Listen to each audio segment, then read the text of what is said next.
Okay, look. What happened was, right? I reacted to his previous video, the one before this one, but for some reason, I had that joint on standby, but for some reason, I deleted my reaction, and I was a little hurt on that. So that's why there's not gonna be a reaction to his previous video that MrNightmare did. Because I'd be damned if I upload a fake reaction. I've never done that shit. But yeah, that's why you will not see a reaction from me to a previous video. But let's get it. Sup? Go.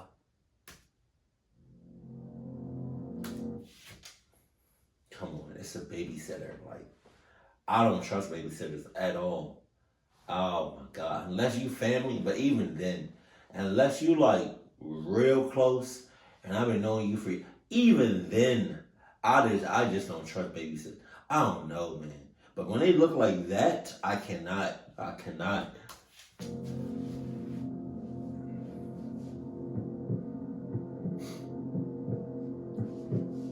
When I was 18, I was a babysitter for 3 young boys across town from me. They were 3, 5, and 7. I'll just call them Adam, 3, Bobby, 5, and Chris, 7, ABC. Adam and Chris were the easiest to take care of. Adam was a surprisingly well-behaved toddler, and Chris just liked to play his video games and watch TV. Bobby, on the other hand, was very moody, a picky eater, and difficult to get to go to sleep. I had worked for this family for months, and I was somewhat close with their mom, Lucy, who was raising them by herself. They had a decently modest middle-class house. Lucy's parents would help her out with finances and such. All 3 boys had their own rooms. Lucy worked nights at the time, so I'd always babysit till around midnight on weeknights, and my college classes would start in the afternoon, so it worked out schedule and sleep-wise. One night after playing some Nintendo Wii games with Chris, I put Adam to bed, and not long after, Bobby. Chris's bedtime would be 9:30, Bobby's would be 9. After tucking Bobby in, I started telling Chris to start changing into his PJs after his next game was over. Chris insisted I play one more game of Wii tennis with him, so I made a deal that he'd go to bed after if I did. During our game though, Bobby started crying for me up from his room. I paused the game and went upstairs. As I entered his room, he said there's a monster in his closet. Oh yeah, that's the monster in your closet. Well, let's go and let's get the hell out of here. Cause if you think I'm about to check that shit, you must be out of your damn mind. Get the clock out of here. I laughed, and I believe I pinched his cheek and said something along the lines of, "There's no such thing as monsters. My ass. But I'll leave the door open so you feel safer." Oh my god. I asked if that made him feel better, and he nodded. Chris was downstairs calling for me to come back, all annoyed. So I went back to the game of tennis, and we resumed. And we eventually finished the game with no interruptions. At this point, Chris went upstairs to change into his pajamas and brush his teeth, and I was alone in the kitchen watching TV. That's when Bobby's cries from upstairs echoed down again. I went up to his room again, and he was hiding under his covers. He said once again, "There's a monster in the closet, I heard it." I looked at the closet door, which was closed. I looked at it for a while, actually, then back at Bobby, and asked, "Why do you think there's a monster in there?" And he replied, "I keep hearing it moving." Oh my god. I asked him if he wanted me to take a look, and he shook his head no. I walked closer to the closet anyway, and he said don't. I didn't take him seriously, till I heard something in the closet myself. It was very clearly the sound of something alive in that closet that tapped into the door, or something behind the door. Bobby whispered, "See?" I turned around and picked up Bobby and said, "We're going to another room." What? I also grabbed Chris. What? Another room? Get out the goddamn house! I'm sorry. Get out the house. Oh my god. You're in cahoots. You gotta be in cahoots. Because why would you go to a different room? What the hell? What the hell? Oh my god. Bathroom and brought him into Adam's room, where I locked the door. Adam and Lucy's room share a Jack and Jill bathroom with 2 entrances. I went into the bathroom and called Lucy and quietly asked if there was a possibility of there being an animal in the house or in the walls. What? Because there were sounds that Bobby was hearing that I heard myself. She sounded concerned right away and wanted me to check the closet. I kept her on the phone as I went back to Bobby's room. My discovering the closet door to now be ajar confirmed that there was someone in the house with us. I told Lucy, and she freaked out, telling me it was most likely her crazy ex and to get the kids out of the house. Oh my God. I suddenly felt like my life were in danger, and her ex was going to come out of nowhere and run at me. I went to Adam's room and managed to get the 3 kids out of the room. But just as I did, I heard the front door to the house slam shut. I peeked down into the living room, and there was no one there, but the front door was shut. He must have made an exit while he could. I went to lock the door, then called 911. Lucy came home from work early, and was there when the police came. Without cameras or anything, there was no proof that it was her ex, though. Her ex is the father of Adam, but she keeps him away from her because of their past that I won't get into for her privacy. Long story short, he can't take it, and she just recently blocked his number, which would explain the possibility of him breaking into the house. The police recommended changing the locks on the doors and such to Lucy. She understood I wouldn't feel comfortable staying in that house for a while after that. That So long she started ass letting key. the kids stay with a relative or one of her parents coming to watch the kids. I don't know what happened after that because we kind of fell out of contact. I didn't really like the fact that she was okay with me checking the closet when she was already suspicious that it was her ex. It was definitely a horrifying experience. Oh God, she knew what was up. That was a long ass key that they put. That key was long as shit. I had just turned 14. It was the summer of 2012. I was looking for a job. My grandma had told me about a family that she was friends with, and they had 2 boys, Alexander and Danny. Alexander was 10 and Danny was 5. I was very excited to have a summer job and get some extra spending money. I went over to meet the family with my grandma, and they were friendly enough. The 2 boys seemed easy to handle and not babyish or whiny at all. In fact, the boys and I were playing with their trucks, getting along great. I set up a date with the parents, and they actually had a dinner to go to the next night. So the next night, it became time for me to head over to the house. It was a humid, rainy night. I walked into the house, and the parents were just getting ready to leave. They gave me a paper with rules and such, things they didn't want the kids to do and their routines. They wrote a little something on the side that said Danny swears he hears tapping on his window every night, but not to believe it. Alright. They think it's just a silly story that kids make up. Wow. I was only 14 myself, so reading this was a little unnerving, but I sort of forgot about it. It was a chill night. We watched TV and played with toys. They didn't give me any sort of trouble, but when I told the boys it was time to get ready for bed, I noticed Danny starting to stall and get kind of distressed. I ignored it, thinking he's only 5 and probably wants to stay up later. Well, you can go ahead and distress your ass and close them curtains right there and go ahead. It's dark as shit outside, but it's light as hell inside. You can see, like, whoever or whatever can see it as clear as day inside your house. So go ahead and distress your ass and close them curtains. All of them. Eventually, I got them both to settle down and go to sleep. About an hour and a half had passed. It was now 10 p.m. I heard Danny groggily but loudly yell for me. I rushed up to him and asked what was the matter. He told me he heard the tapping noise again. I instantly felt uneasy and nervous, but I just flicked on the light and looked out the window. Nothing outside except darkness and the solar lights from the neighbor's driveway. I calmly told Danny that it was probably just some bugs since it's summer after all. He seemed to come at ease when I said, Bugs. Bugs?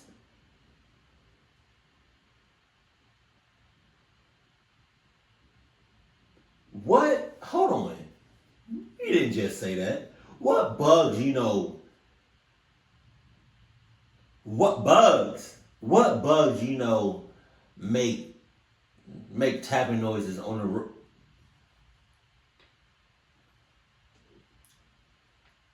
On the roof of a house. When you think about a house, or, you know, a home, apartment, whatever, it's pretty, ew, I spit everywhere. It's pretty much, you know, a thick ass layer between the roof and like the actual inside of the house. You know, I feel like there are a few layers. So for a bug to be tapping on the roof of a house, get the cluck out of here. If that's a bug, that bug's strong as shit, big as shit.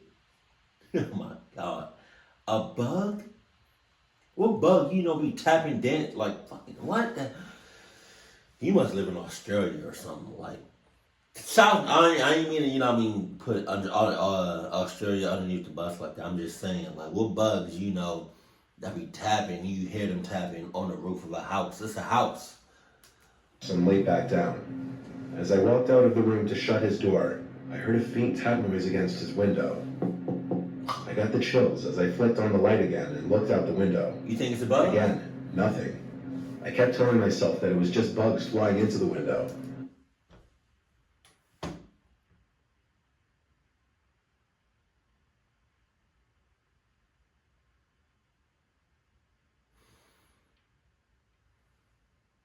What bugs you know? Again, where you living at? Where bugs?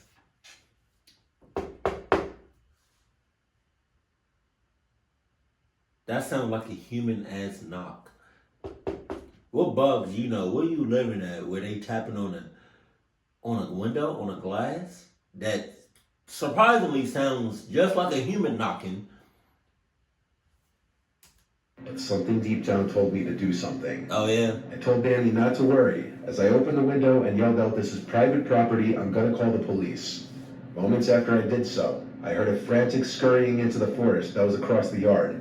By now, I must have had goosebumps all along my arms and legs, and I immediately called the police for real. I called the parents right after, and they were thankfully already on their way home. The police arrived and didn't seem at all surprised by what I had told them.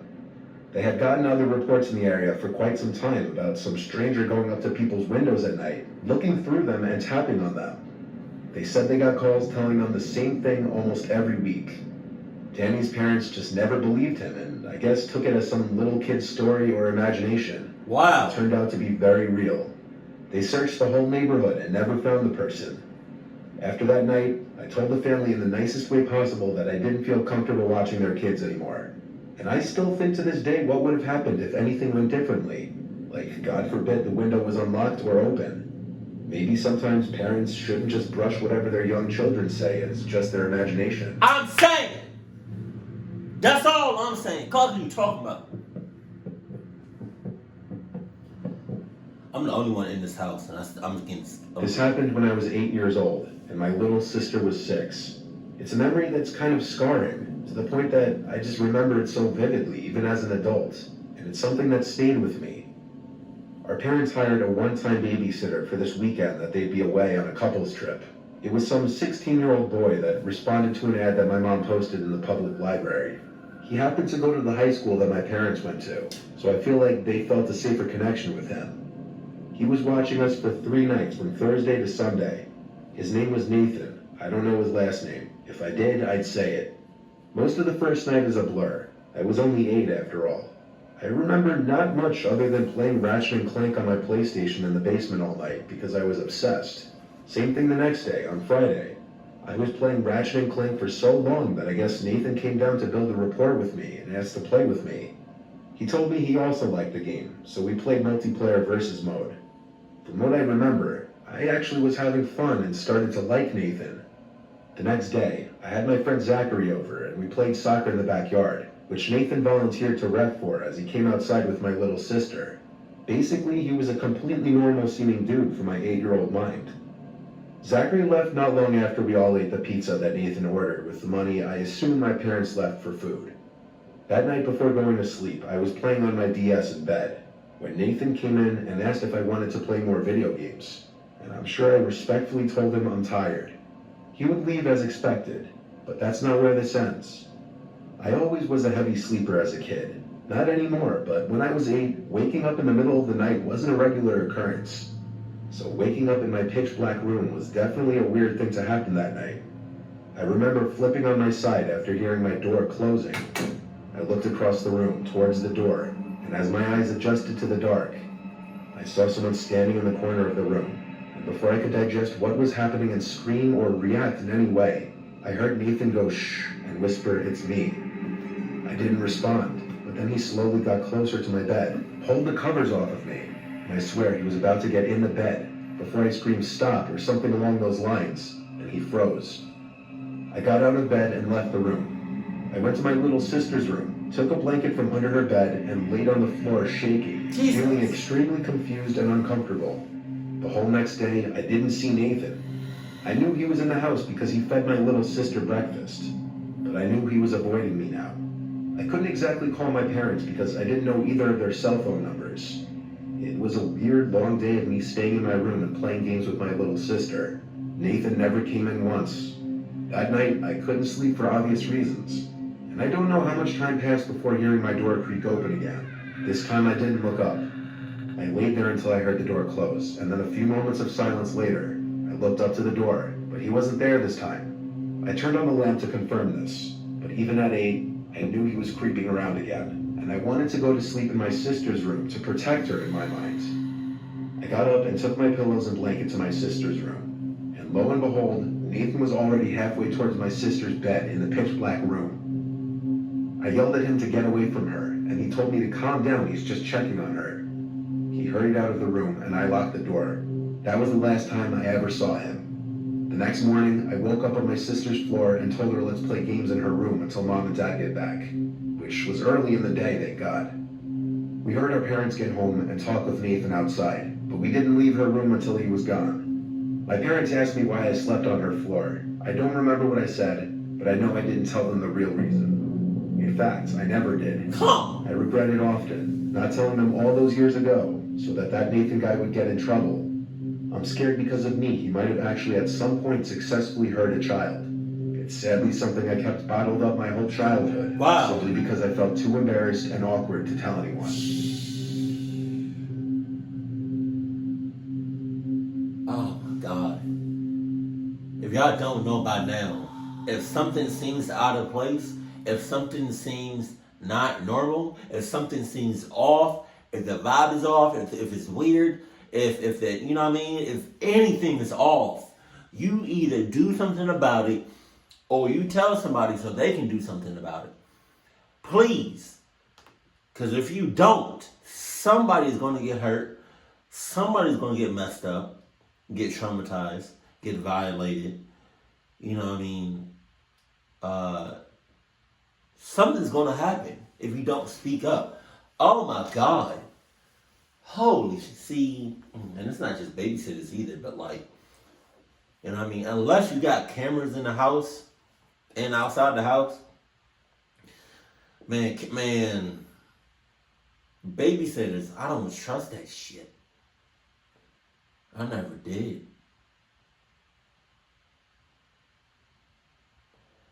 And it's like you gotta put your what's the names? Even with, I don't know, man. I was gonna say even with like family babysitters.